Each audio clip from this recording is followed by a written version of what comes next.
No moi, Anna täällä, sun artistiäänikotsi ja musaopee. Otetaan alkukesän kunniaksi käsittelyyn Beast in Blackin kappale Blind and Frozen. Tuomaan viilennystä mun lämpimään studioilmapiiriin.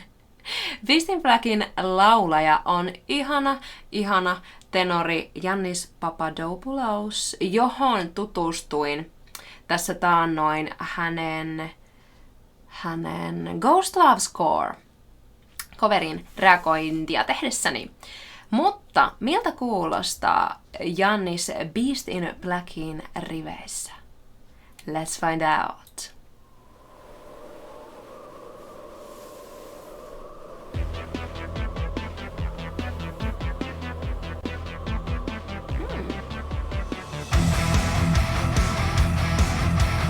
There we go.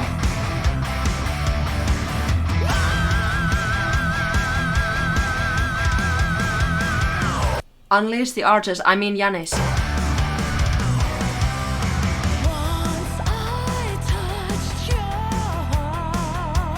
That's so cool.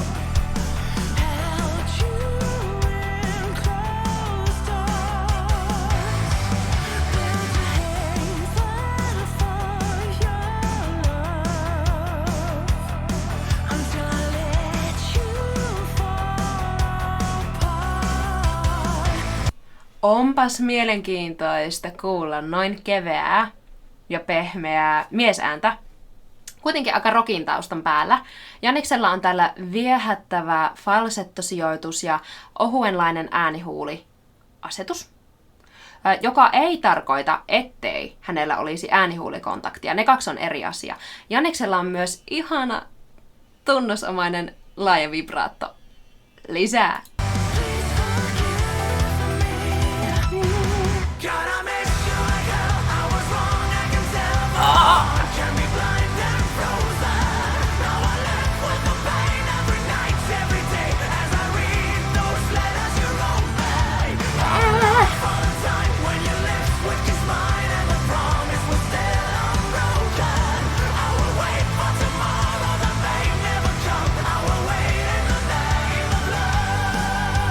Me löydämme Uudenmaan. Finns will know that reference, but wow! Mikä soundin muutos! Dramaattinen ero säkeistön ja kertsin välillä, tommonen herkkä vastaan aggressiivinenkin lähestymistapa. Janniksen äänensijoitus on aika edessä ja tvängähtävä, mikä auttaa siirtymään tuosta säkeistön keveästä otteesta sitten näihin raspimpiin peltteihin. Hienot harmoniat ja sovituksellisesti on muutenkin hienosti pelattu lisäämällä massaa kertsiin, esimerkiksi synäpuolella. Tässä on tosi mielenkiintoisia synähommia tapahtumassa. Mutta ne kaikki luovat tosi mukaansa tempaavaa imua tähän.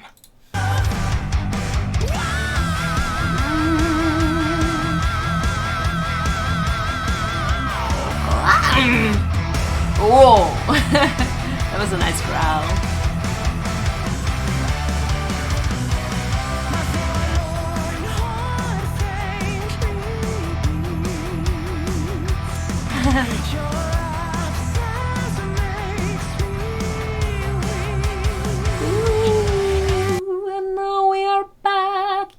Gentle setup with gorgeous legato phrasing style, which means we don't really have breaks in between notes.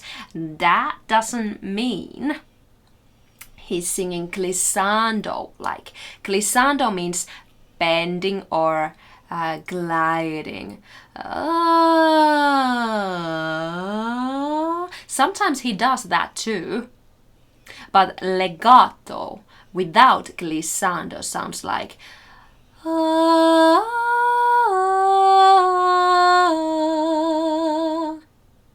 legato with glissando sounds like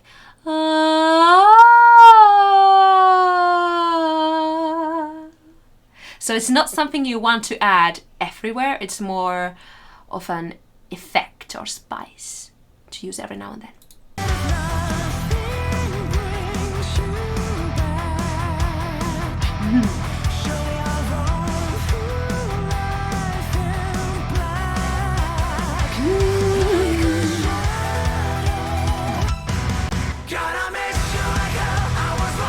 It's so catchy, god damn it, I just want to dance and sing with him.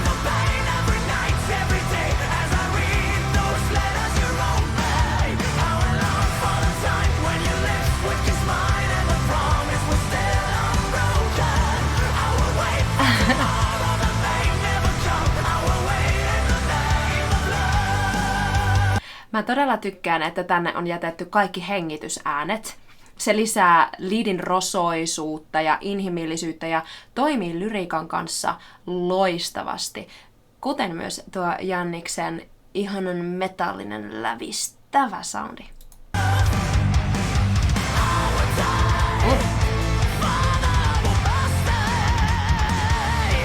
little bit more constriction.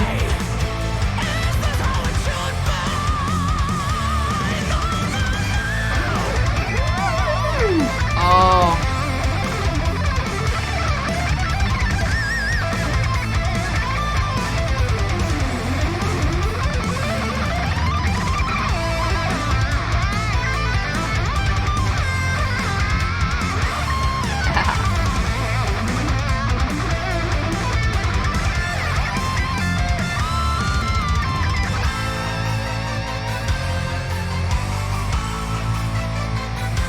It's the final countdown.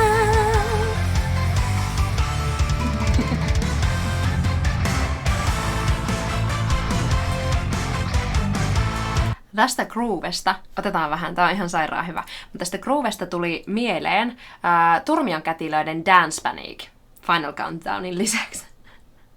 Jos tykkäät nimenomaan tästä synäpainotteisuudesta ja synäpoljennosta, niin suosittelen kuuntelemaan Dance Panicin. Mä linkkaan turmareita tämän videon alle, jos kiinnostaa.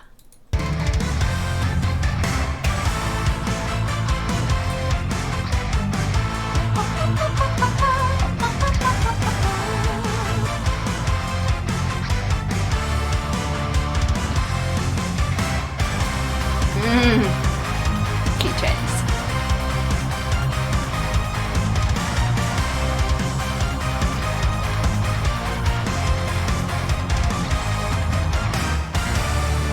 Another one? Was it? Nice shit.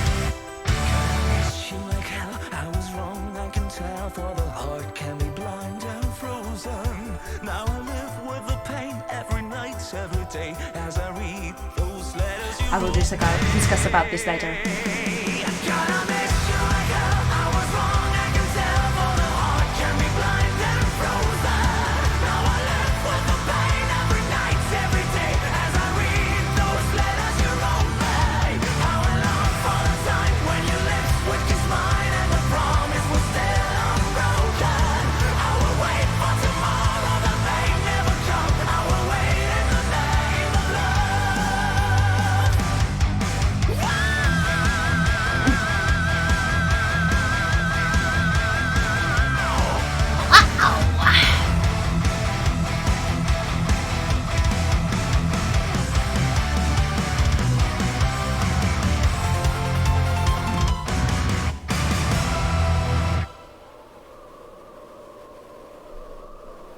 Did she die?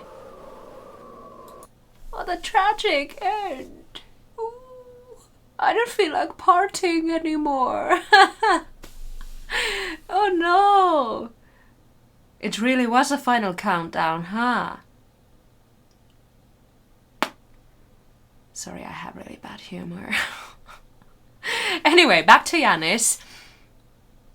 Vitsit mikä voimanpesä. Ihania mix-belttejä. Upea, laaja, tasainen vibraatto. Olisikohan se peruja hänen oopperalaulu taustastaan?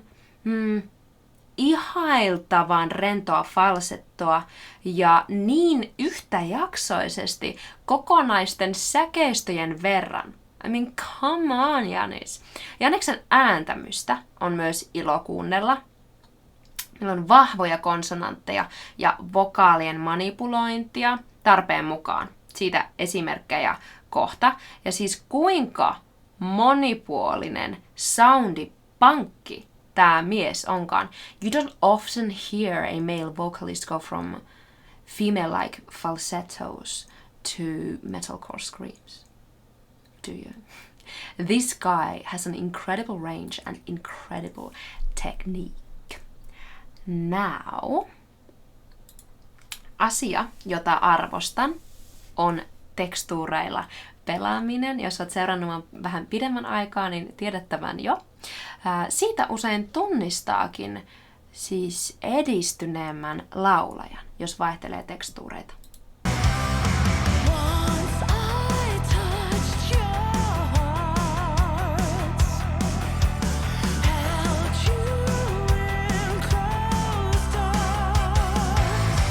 Täällä Jannis aloittaa hapekkaammin, mutta heti Your Heartissa kuulet enemmän äänihuulikontaktia ja lopetus vahvaan t-hen. Se ei ole t. Kuunnellaan tuo kohta vaan.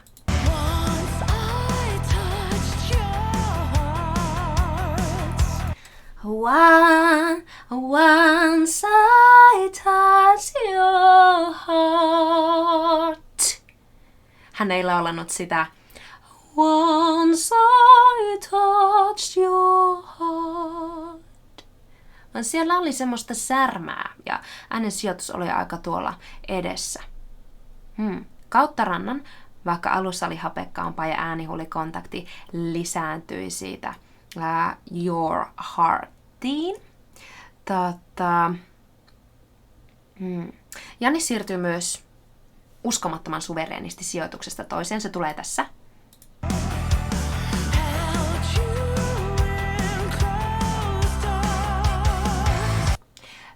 Tämä edessä oleva soundi. Hei, hei, hei. Se käsitetään usein falsetoksi. Ja tuo pyöreämpi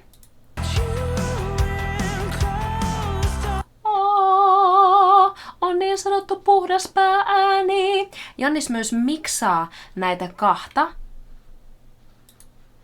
Esimerkiksi tuossa Armsin kohdalla.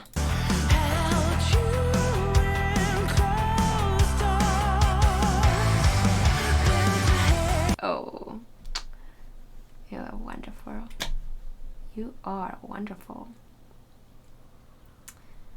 Next up. Pakko ottaa tähän perään tämä massiivinen soundimuutos säkkäreistä.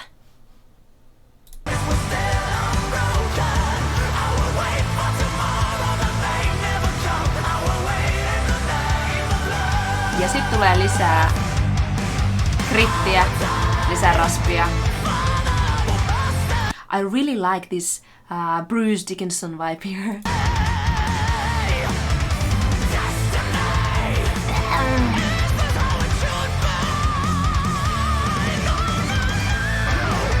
Yes, I'm sorry to skip the solo. I really am. It was splendid.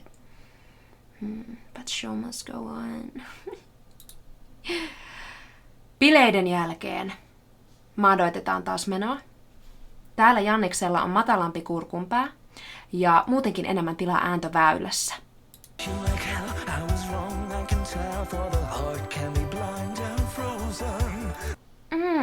Vitsi mikä ihana pyöreä soundi. Sitten. Ihana tuo vocal frymanin kriikki. Sitä sanotaan kriikiksi. Narina. Toimii tässä kohdassa kyllä valtavan hyvin. Otetaan uudestaan. Huomaa myös, kuinka Jannis käyttää tämän osion lopussa me-sanassa vokaalin manipulointia hyödyksi siirtyessään takaisin tästä pyöreämmästä asetuksesta twangimpiin maisemiin kertsiä varten.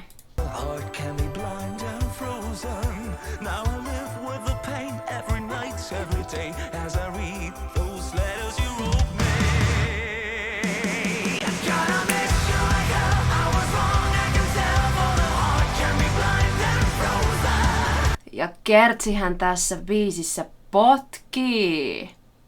Tässä biisissä on niin paljon energiaa, että mä voisin kuvitella tämän vaikka jonkun treenibiisiksi. Voisit sä kuvitella tämän sun treenibiisiksi? Mun juoni studion lämpötilan viilennyksestä ei todellakaan onnistunut tällä kertaa. Mut mitä mieltä sä olit tästä kappaleesta? Ja mun reaktiosta siihen, tuu kommentoimaan tänne videon alle, ja mulle saa aina myös ehdottaa uusia artisteja ja kappaleita reagoitavaksi. Muista myös antaa tälle videolle algoritmitykkäys, muista tilata mun kanava ja klikata sitä kelloikonia niin, et myöhästy mun ensi viikon reaktiovideosta ja sen ensi-ilta chatista. Nähdään toivottavasti siellä. Moi moi!